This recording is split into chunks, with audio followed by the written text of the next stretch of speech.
Your favorite social media coach is an outlier. Now, what am I saying by this? And I want to make a point at the very beginning here rather than putting it at the end as a footnote that this is not a blanket statement of 100% of people. This is just a generality, and there are exceptions around this as well. Okay, so what I'm pointing out here, though, is that a lot of these very popular people on social media that have like maybe a Train Heroic program or something like that, they're just unbelievably gifted athletes themselves. Now, this is something interesting to think about here, and I remember Dave Tate talking about this, and Dave Tate made this point about how to recognize a good coach. What have you accomplished, right? Okay. But more importantly, and this is the thing that Dave pointed out, have you actually ever made anyone better than you? That's an interesting point. Let's just pretend, and we really are going to pretend here, that I squat 3 times my body weight, and I deadlift 4 times my body weight, and I bench press double body weight, and I have a great powerlifting total, and at the same time I also run a 4-minute mile, and at the same time I also have a 40-inch vertical. Okay? That's impressive. You should buy my program because I'm just such a great and gifted athlete. But here's the catch to that. What if I'm just a gifted athlete and the program had nothing to do with it? We know this. We know that there are people out there who are just gifted athletes. They had a 40-inch vertical the day they walked in the door. I've had guys like that. I had a guy come to me for NFL Combine prep, and he jumped 42 inches the very first time we ever tested him. And I was like, holy shit. And I was like, have you been practicing this? And he's like, nope. I was like, okay. That's what we're starting with. We're starting with a 42-inch vertical. Now, I got him to a 44. But at the same time, I want you to pay attention here. He walked in my door already jumping 42. That's already like an elite level jump. I had a guy that came into my gym, and he had only, done like the high school, college football type lifting programs, okay? And, he wants to get bigger and stronger because he wants to get to the NFL, okay? Not that he made it, but this was his goal. And the very first day I'm working with him, I'm like, all right, well, let's just see what you got. We'll do some squats and take a look at your squat form. One, his squat form is absolutely perfect. It blew my mind. I was like, you must have had a very good coach. But then as we continued training, we just kept putting more and more weight on the bar because everything was just moving so fast. And next thing I know, we had 300 kilos on the bar. That's 660 pounds. And he just banged out a set of 5 like it was nothing. I was like, what's your max? And he's like, I have no idea. He's like, I never tested my max. He's like, we don't have time for that in the weight room because, they're running us through. So, there's like one squat rack has, 100 kilos on it. The next one has, 120. The next one has like 140. And he's like, everyone just takes their turn and does as many reps as they can. So I'm sitting there, I'm like, well, like, what's your best that you've done? And he looks at me, he's like, sometimes we would go as heavy as 200 kilos, and I'd usually do it for, like I said, of like 20 to 25 reps.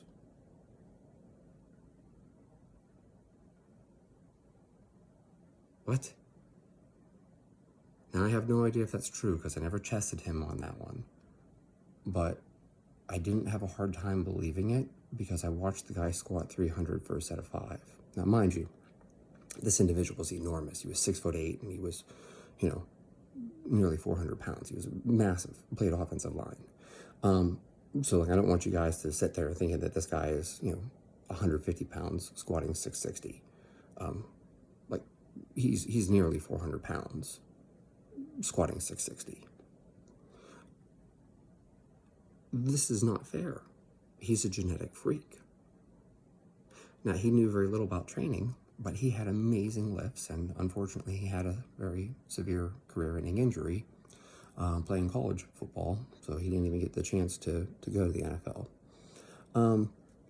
this is the point that I'm trying to make here, though, is that some of these people that you're observing, they are the freak athletes. And so they don't actually know anything about training. They've never had to work hard. They've never had to solve a problem. They've never hit a strength plateau that they had to figure out. In fact, actually, I think that's one of the funny things. Dave Tate points this out, and so is Christian Thibodeau, and I've heard various people comment on this about how steroids are one of the worst things that's ever happened, because now whenever guys hit a plateau, they just up the dose. They don't have to figure out the problem. But when you train drug-free and you hit a plateau, now you have to figure out, how do I fix this? How do I get around this? How do I train to break this plateau? But when guys use drugs, they just up the dose. Now, I want to point out an exception here, right? Because I told you there's exceptions, and so there's many exceptions. But like Will Rattel is a fantastic athlete. He's an unbelievably gifted athlete. The guy played D1 football, and I think he played like CFL or something like that. He didn't go to the NFL, but I mean, he's unbelievably fucking good. He also knows a lot about training. So like that's an example of someone who not only is a gifted athlete themselves, but he also knows a lot about training. Okay. Some of these guys out there, though, you see their numbers and it's like, oh gosh, he has an 800-pound deadlift, and it's like, has he ever coached anyone else that had an 800-pound deadlift? You look at someone like Josh Bryant. Josh Bryant is a freak. But Josh Bryant has produced some amazing lifters.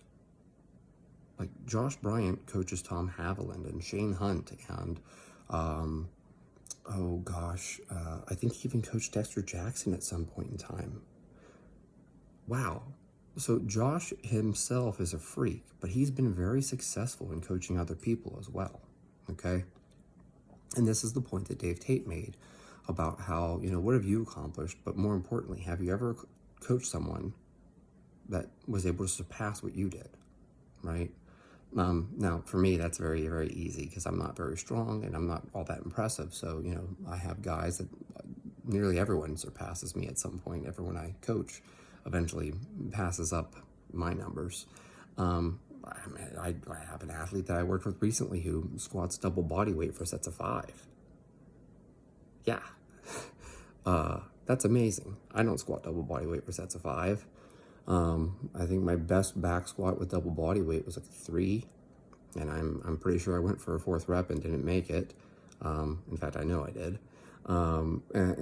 So yeah, he's doing multiple sets of 5 with double body weight, right?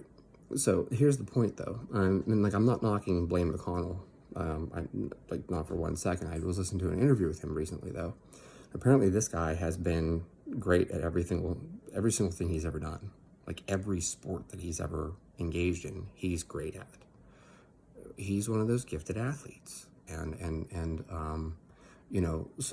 Blaine is another one that's an exception, by the way. That's why I brought him up. I'm not going to call out people who are the people I'm referring to, but like Will Rattel, he's an exception. He's not only a gifted athlete, but he also knows what the fuck he's talking about. Josh Bryant, not only unbelievably strong, I mean, check out some of his bench press records and stuff like that. Also a very accomplished coach. And Blaine McConnell is another example of someone who has been good at everything that he's ever done. The guy was great at everything. And then he goes on and kicks ass in CrossFit, which, is bizarre to me because, I mean, I'm genuinely impressed. I have done CrossFit, and I was really good at it compared to other people that were doing it in 2006. I had the record board in my gym, like pretty much almost everything on that board was mine. My numbers wouldn't even, they're jack shit compared to the people at the games. So people have really leveled up. And then Blaine goes on to do bobsled, and then he wins in Olympic weightlifting as well. The guy's good at everything, but he also knows what the fuck he's talking about. So he's like an exception, right? But this is my point.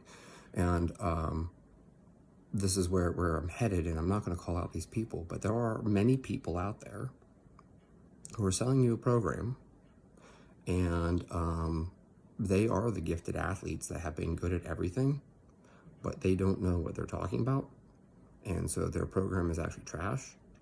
and their advice is not very good either, and they've never produced anyone. They've never coached another person to be successful. And those are the people we have to be cautious of. So I just gave you 3, though. You know, Josh Bryant, Will Rattel, and Blaine McConnell, who are good. And I want to point out the exceptions because I think the exceptions are important. But, you know, the overall takeaway here that you need to be cautious of is that when you see a guy that has, say, you know, an 800-pound deadlift or, you know, a 600-pound bench press, and he's selling you a program, who has he coached? Himself? He just might be gifted. Because we've all seen that. I've certainly seen that. I had an athlete years ago, one more story on gifted athletes. And this guy was a force recon Marine. So, you know, he comes in and I'm working with him and I'm talking with him. And, you know, he had no background in lifting weights at all. I was like, well, what do you do? And he's like, oh, you know, I just do like the general PT stuff that we do. You know, I do a lot of push-ups, a lot of sit-ups, squats, pull-ups, etc. I'm like, okay, well, you know, let's go ahead and we'll start off with something simple today. You know, let's just work on like a basic hinge, and I'm gonna teach you how to deadlift properly. Okay. So we put some weight on the bar. Yeah, you know, 135 is nothing. Why would it be? 225, again, nothing for him. He's just pulling 225. Perfect, by the way. Unbelievable. Like, I showed him like once, and his form was just like, click. I'll get into another story. I'll have one more story before I finish this. And I'm like, wow, okay, sure. Let's go ahead. You know, let's just put like 275 on the bar. Yep, that was nothing. 315, okay. Let's go to 365. Okay. I felt uncomfortable jumping straight to 405, so I went to 385. He pulled that. Put 405 on the bar, pulled that. I was like, do you, like, you've never tested a deadlift? He's like, no, I have no idea what I can lift. Went to 455, 495, and I just stopped. I was like, okay, well, we've done enough for today. And he's like, that was easy. And I was like, yeah, it was. No, I'm trying to keep a straight face with him and just act like this is no big deal.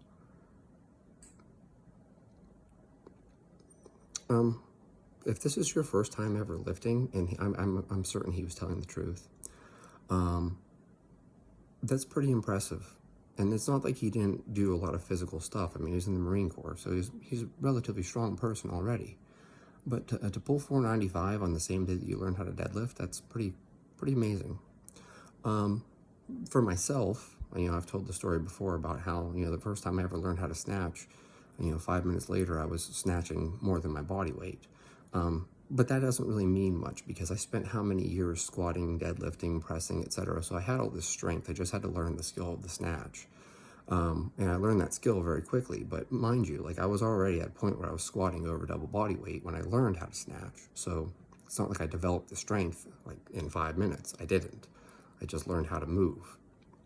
But what I'll also point out to you, because it's related to this, I was working with a D1 pole vaulter, and I demonstrated a snatch once, just one rep of it, because she asked me, like, what is that thing that you do?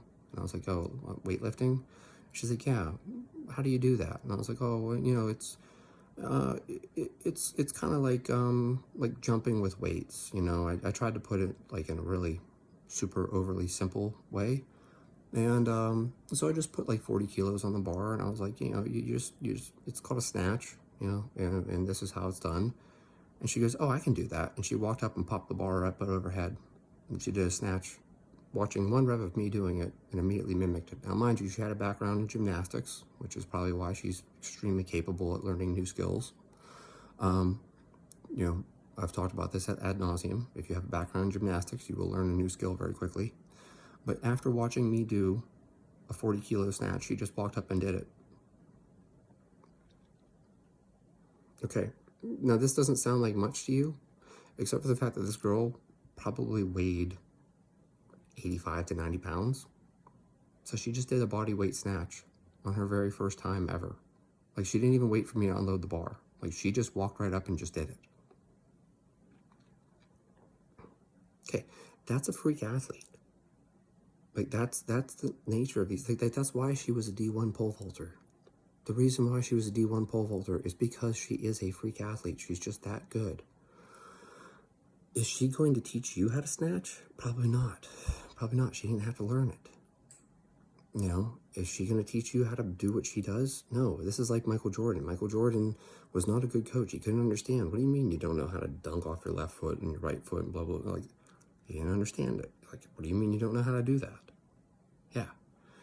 So this is the point that I'm just trying to illustrate here, is that just because someone is really strong or someone is really gifted, really fast, doesn't mean they can teach it to other people. Sometimes, and like that's like me with piano. Piano is a perfect example. I started playing piano before I could even walk. I was still in diapers. I would sit on my dad's lap and he'd point with the keys for me to push. I don't even remember learning to play piano. It's just something I've always done. So when I try to teach other people how to play piano, I actually really struggle. It's not something I do well with. I do really well teaching people how to squat because I struggled with it. I do really well teaching people how to deadlift because I really struggled with it. I do not do well teaching people how to play piano because I don't even remember how I learned it. So I don't know what it's like to be a beginner. I don't remember. I was too little. And so for a lot of these people who are gifted athletes, like, they don't know what it's like to struggle. They don't know what it's like to hit a plateau. They don't know what it's like to have difficulty with something because they didn't. And so they don't know how to solve it for you either, right? And so that's all I want to highlight here, is that your favorite social media coach probably is an outlier. And so maybe their Train Heroic program really isn't a good program for you. It works for them because everything works for them, and they don't know why it works, you know? So it's like confirmation bias or survivorship bias, whatever you want to call it. It's like doing Bulgarian. Yeah, Bulgarian program works great if you're a freak athlete. For the rest of us, we would hit a plateau at some point. We would have to figure out how to get through that plateau. So anyways, that's all I got for you today.